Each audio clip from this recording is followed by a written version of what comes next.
Hello there, my very good friends. On today's wrestling news, we're going to talk about the botched finish from a WWE Raw match this week. NXT is officially leaving the USA Network. Popular WWE stars earning huge backstage praise. And Vince McMahon's risk level has been revealed. I'm Adam Wilborn. What a shame for WWE's favourite football team last night, eh?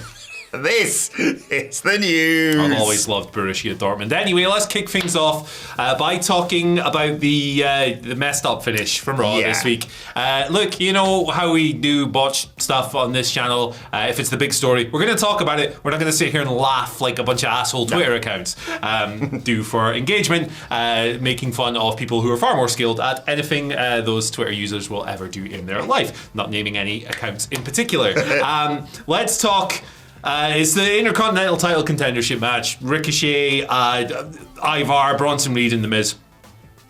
You probably saw the spot, right? Yeah. Where, I mean, how could you not? It was very eye-catching, where Ricochet was on the ropes and Bronson Reed jumped on the ropes and then he flipped and then he landed in a Hurricane Rana on Ivar, and it was all very interesting to watch. However, it might have gotten him a little bit hurt. Yeah. Brian Alvarez reporting on Wrestling Observer Radio that Ricochet is in WWE's concussion protocol following this match, which means that he needs to be cleared before he can compete again. Doesn't necessarily mean he's concussed, I guess, that wasn't explicitly stated, but he's in the protocol. Safety first. Yeah, quite right. So he took a nasty bump.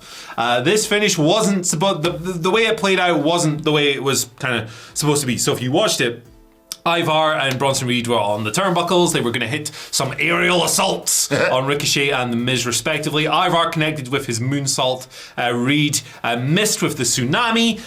Miz ended up rolling up Reed, and the referee counted a quick double pin on Ricochet and Reed. But Ricochet kicked out at 2, which gave Miz the win. However, the ref visibly tried to wave off the pin when this was going down and even attempted to stop Samantha Irvin from announcing the winner. It's a whole mess. This wasn't supposed to happen. Ricochet was not supposed to kick out. Sorry, I'll just read Dave Meltzer's report on this. Just a note regarding Raw last night. Ricochet was not supposed to kick out of the Ivar moonsault, and it was supposed to be a simultaneous double pin. That's why it came across so awkward on television. I believe Ricochet was rocked earlier in the match, presumably from that spot. Yeah. When his head hit the mat, and his head did hit the mat on that thing. Back, yeah. So yeah, there you go. Fightful have also confirmed this. They've set up a sequel match kind of for next week, haven't they? Presumably as a consequence of this to rectify the situation. Look, on the night, I didn't think it was too disruptive in the flow of the match and everything. It's not like you watched it and it was a complete disaster, right? It was one of those ones where they were able to style it out just a little bit, and obviously the finish didn't end up the way it was, and Ricochet was clearly not with it. Hope he's doing okay, because concussion stuff is extremely variable. He could be cleared to compete today. It might be a month. Who the heck knows? But yeah, there you go. That's what happened.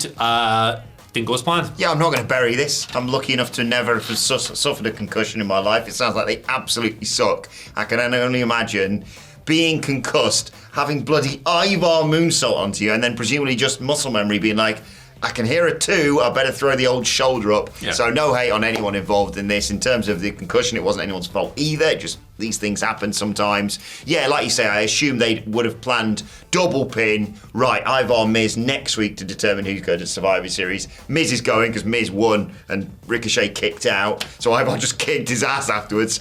It means I get another Ivar singles match. Great. I love me some Ivar right now. And get well soon to Ricochet. That's the most important thing. Exactly. Let us know what you think of the IC title scene in the comments section below. Spicy. How do you feel about The Miz potentially stepping up? And dethroning Gunther. Yeah, ending the legendary run. Better bloody not. That's exactly who I would pick, The Miz. Jeez. Right, let's move over to the best wrestling show of the week. I'm talking about NXT, of course. We just spoke about Raw. It's moving. It's leaving the USA Network in October of next year. WWE officially announcing they're heading to the CW. Anderson, presumably. That's one for the ECW freaks. There you go. Lucrative, Andy, 5-year deal.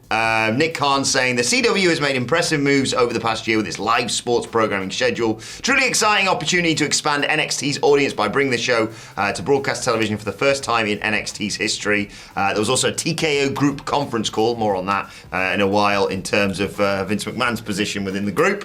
A 70% increase in annual average value. to NXT. Mike Johnson reporting that the deal is believed to be worth around $35 to $37 million annually. Pathetic. 15 million. That's chicken feed to me. That's what they were earning. That's what they were earning before. Basically, this is all part of them. I mean, getting more money for it, obviously. Yeah. But also wanting NXT to be more self-standing. They're still going to be taping the Performance Center, but if opportunities and it makes sense arise, they will be going out on the road again. And I will say this. The CW is particularly appealing to WWE as it moves NXT onto a basic network that widens a possible audience base. Per Fightful, NXT is expected to remain very similar to it is to now, which means the best wrestling show of the week. Congratulations to them. Good stuff. Yeah, this is an interesting one. Like, this is, full disclosure, I know jack all about American TV networks, yes. Right? So this is just my stupid conclusions to this. I thought it'd be a bit higher. Like, don't get me wrong, that's a big increase, but at the same time, it's like, the show is like rivaling Dynamite in the demo a lot of weeks, and Dynamite currently earns $45 million a year and is going to get a big increase. I thought it'd be a bit higher, yeah, fair. To be honest, but it's obviously a big increase. I don't know anything about the CW. I've legitimately never heard of it until the NWA cocaine thing the other week. Yes! Which we shan't spend time on. But yeah, obviously it's an increase, and it's on broadcast television, which means it's available in like 98% of the homes in the US. And I think you got to congratulate WWE on this one, because let's be honest, they first launched it on television to try and hobble AEW, and then that didn't happen, and then they moved, not because AEW beat them whatsoever, because of hockey or some bollocks. Is that right? That was the excuse I think they just really like Tuesdays. Yeah, actually, we've got a big fan of Tuesdays, actually. Yeah. Wednesdays just don't work for me anymore. I've got a cookery class at the book club. That's what I've got. But it kind of lost its way, I'll admit. Then it went to NXT 2.0, which was officially goated. Fight me. And now, to be honest, I genuinely love it, and I think it has found its place within the WWE pecking order. It clearly has, because it's grown in viewership progressively over the past year or so. Obviously, part of that is true to the increased use of main roster stars. Yeah. It's a strategy that's paid off, and that's good. It's not cynical at all. Well, I mean, bringing John Cena and The Undertaker in is pretty cynical, but people like Becky Lynch have actually benefited the product. So, hey, it's good. And look, if you want to watch that show, presumably you have to subscribe to something. And if you subscribe to this channel, you will get in-depth expert analysis like this every single day. Thank you so much for that, by the way. It really does help us. And if you're a fan of NXT, probably one of your favourite things about it is when the referee rings the bell. Make sure you do that as well. Huh? Hey, no, not. We'll talk about NXT later. What Culture Wrestling Podcast, wherever you get your podcast from. Damian Priest! Yes! Let's talk about him. PW Insider, he's getting praise again. Like Fatboy Slim, you have to praise him. Better than when he was getting punishment. Martinez. God. Right, so we covered a report from PW Insider back in May where they were like, they see him as like a top level player and he's going to get a big push, blah, blah, blah, blah, blah. Since then, he's obviously won Money in the Bank and he's probably going to be the next World Heavyweight Champion. Yep. So that has clearly come to fruition. Now, in a sequel to that report, PW Insider, once again, reporting that WWE love this guy. They are particularly impressed with how in recent months he has worked very hard and very physically, having gutted through periods of injury and wear and tear. Despite these injuries, Damian Priest has kept on going. They love him. The rave reviews have continued, and Damian Priest is in high regard in WWE at the moment. You can see it in the way he's presented on TV. He's obviously Senor Money in the Bank. He's going to be a world champion. He is at the heart of one of the best, most consistently pushed acts in the entire company in the Judgment Day. He is working alongside the MVP of WWE, Rhea Ripley. Dom and Jade, I'm maybe not going to praise the other guy, Finn Balor. The stable has been a complete... It's awesome, considering where it was. Yeah. Jesus. It's fantastic, and good for him. Look, he's not a young man, 41 years old, and he's killing it at this stage in his career after only just coming into WWE the last couple of years, after breaking out really late on the indies and in Ring of Honor as well. It's sick. It's an awesome story. DDP almost. Yeah, it's a great story. Yeah, I had high hopes for him, I will say this, from the moment I saw him in NXT. You know, I'd heard rumours about him on the indies and blah, blah, blah, but I'm not very clued up about that sort of thing. But I saw him and I was like, yep, that guy's awesome. He's good. But anyone moving from NXT to the main roster, particularly the time that he did, and then I think he's benefited hugely from the Judgment Day, of course. He sort of helped it get semi back on track with aligning himself with Edge, and then fully back on track by just being part of the bit where they cut him completely out of it. He has just been sensational, and I think he more than deserves a World Heavyweight title reign, and arguably a babyface run as part of that. But yeah, he's just brilliant, and I hope for all for the best for him. And you always forget that. It's a bit like footballers when you hear about them playing at not 100%. I just assume wrestlers are fine. Yeah. They've probably wrestled like 6 times that day already. Yeah, they're all broken. Every wrestler is physically wrecked. But yeah, Damian Priest kicks ass. Long may it continue. That's the... Remind me afterwards, I'll tell you about the segue I was going to do. All right. Vince McMahon represents a financial and operational risk to the business, according to TKO Holdings' new SEC filing. Do you remember a while back, Andy, where he resigned in disgrace? I remember it vividly.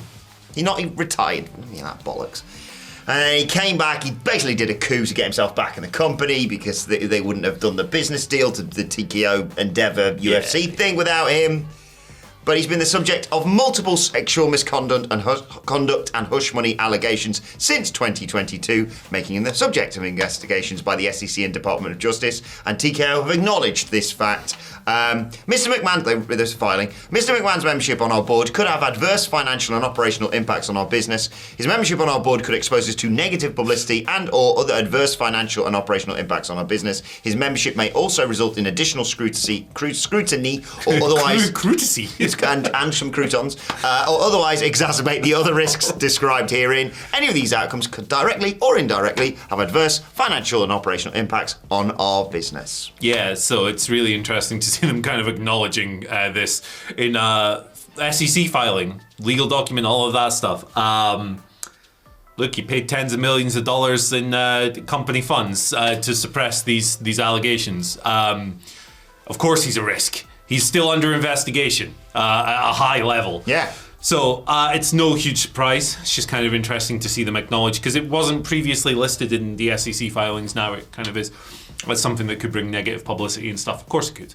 I don't know what Vince McMahon's wrestling future looks like, but I hope it is short. I think they are slowly but surely. They've brought him in. They've been like, hey, you're a big face, and Ari Emanuel's a big fan of his, obviously. Yeah, you're going to be a big part of it. And then they've gone into a little room and gone, this could really screw us over if more of these sorts of things come out, or the results of these investigations get even worse.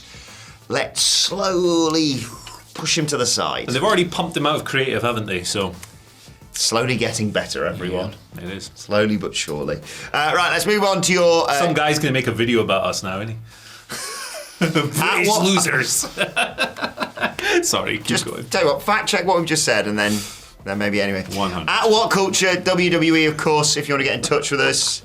Watched a great video on Adam Cattrall, the boxing Fight Disciples guy, a former radio guy like me. Lovely bloke, and he went after Tyson Fury with straight facts. Ooh. Like 12 minutes. I was like, yes, get him, Adam. Ngannou. Shout out. I don't know he's watching, but anyway. Big Frank was robbed. Oof. God damn it, Francis. Mr. Dos Fists, Darren, gives us our first question today. Legend.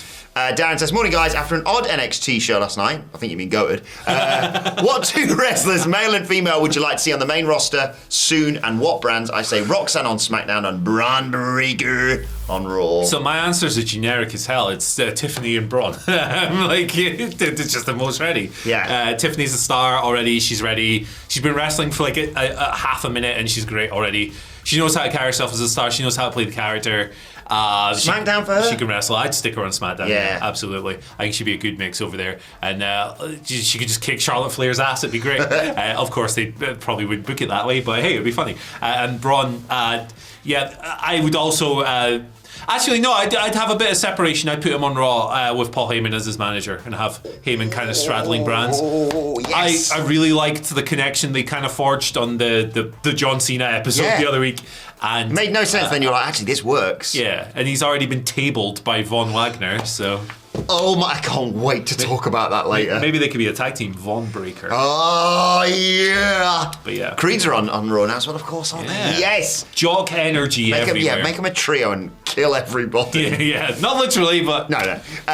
No actual murder. I agree with Darren. I'm picking Roxanne. Tiffany's great. Tiffany obviously should go as well. There's a whole host of them. Rod Stewart, that. Go on. Roxanne! I don't know what you're Is that Rod Stewart? Yeah, I was thinking. Or is it the that's police? Sting. Oh, piss. I think you're talking about the drunk cup draw. I mean, we've got the box. That's not Rod Stewart. No, Roxanne's Sting and the police. Wow. You ever play a drinking game at uni? Not that one. Play a drink when he says Roxanne, the other team have to drink when he says red light. Red light. Christmas party sorted. Yeah. Sorry, Roxanne on Raw. God almighty, Because next time you're going to tell me knocking on heaven's doors, not the Beatles. Jeez. Mate, that's got a riff and there's no riff. Well, it's funny, the Beatles are #1 in the charts. They waited 60 years to release a new single and they still haven't figured out a riff. Right. Losers. Sorry. Roxanne on Raw because she'd be great against Rio. I'm not just saying that because it's an alliteration, it'll piss Sidgwick off. In terms of male stars, put Mello on SmackDown. He's great. I know he's kind of in the middle of something right now, but you're spoiled for choice down in NXT. I think there's so much talent down there. Roxanne! I'm sorry. It's a garbage song, to be fair. It's whack. Mark Brightman says, morning Jets, morning Mark. Half serious, half joke question. Pierce and Aldis are running the big two as former NWA heavyweight champions. Could we see R-Truth return as the GM of NXT? Well, he is a former NWA heavyweight champion. Hey. Oh, God. He'd fit. He would fit. Well, you could. I mean, he'd be funny. He's a funny guy. He's entertaining. Probably not. Yeah. But it would be entertaining. I don't want to do anything that risks HBK winning Booker of the Year because he is a shoo-in right now. So that is a risk. Yeah. But it could be a fun... HBK still pulling the strings backstage, but on-air authority figure. Like, if it was me, I'd give it to Booker because he fits the insanity. I've listened to him on commentary for long enough. He fits the insanity of NXT perfectly. So I think that it would be a bit more fitting to go with an appointment that really befits the backstage kind of personality that they've been cultivating among people at the Performance Center. Tyrus. Perfect fit. As well. Yeah. Final question today comes from Senor. He really is a piece of crap. Senor Benja. Not Senor Benja. He's not a piece of crap. He Sorry, not you, Tyrus. Rubbish. He says, Buenos dias. Sega is sponsoring the Street Fighter on Dynamite. We reported as much yesterday. Yes, sir. Wouldn't it have been better for Sega to have sponsored the Face of the Revolution ladder match since AEW already has a giant Sonic the Hedgehog? Yeah, why not? Why wouldn't they do that? You're right. Why are they so dumb? Like you could. I miss the old hemorrhoid cushion. That was great. Yeah, like you could do like when someone got the ring, you could go do the noise, the bling. Yes. From Sonic, you could have bring Leva Bates back as Blue Pants, but it's Sonic. Yeah. Because blue. And is it Sega Rally Championship? I think it is. When someone grabs it and they piss off and all the losers in the ring, just have it go, game over, yeah! Oh, God almighty. God, I used to love that. You know what we need to do? We need to draw from the box to figure out who's playing Dr. Robotnik. Yes. In this Thank you, Joe, for your box. Who's gonna be Dr. Robotnik on Sega's thing? Stu Grayson. He's bald. There you go. Perfect. Right, Andy, I've got one here. Yeah. Who, for you, is the antithesis on AEW's roster of Dr. What does Dr. Robotnik signify to you? He's a bastard, isn't he? He's an asshole. Bald, mustache, flies around in a little egg. He's an asshole. It's going to be played by Willow Nightingale. What? Polar opposite. Love you, Willow. She's not putting little animals in robots and trying to she's just pure good in a person. She would never try and kill a hedgehog. No, but not like that egg Mother Hubbard. I'll tell you what else is... Almost called him a mother effer. A mother. There we go. We tried, Ryan. We really tried. Egg mother. I'm sorry, Ryan. I'll tell you what I'm not sorry for, Andy. This video. Bye. I'm sorry, this video is over, mostly.